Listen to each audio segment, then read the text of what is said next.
ئەوەی کە تۆ دەتەوێت ئەوەی کە پرانسیپەکانی دیموکراسی چاوەڕێیەکە ئۆپۆزسیۆن تەقلیدی نەکردووە. خەڵکی فێری ئەوە کردووە کە بزانێت بودجە چێ لە نیشتمانەدا، داهاتی گشتی ئەم نیشتمانە چیە، خەڵک مافی چی هەیە. ئۆپۆزسیۆنێکی بە ویژدانمان هەیە یان ئۆپۆزسیۆنێکی بێ ویژدانمان هەیە لە هەرێمی کوردستان. ئۆپۆزسیۆن لە هەرێمی کوردستانە بە هیچ شتێکی دەسەڵاتی نەبووتەوە باشە. من دەپرسم یاندەیەکێتی و پارتی لە پارتی کە هێزی یەکەمە لە وڵاتەدا و هەموو جونگەکانی حوکمڕانی یەکێتی لە هامشدای بەڕاستی دەسەڵاتدا، ئەمە زۆر وازحە.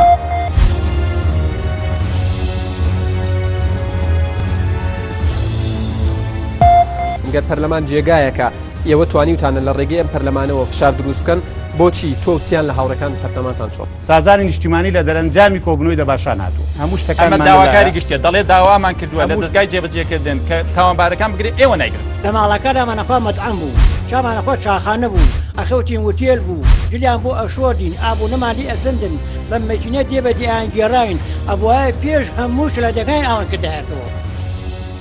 دوو جار بیر بکەرەوە، دووشەممە کاتژمێر 7:30 لە ئێن ئارتیەوە پێشکەشتان دەکرێت.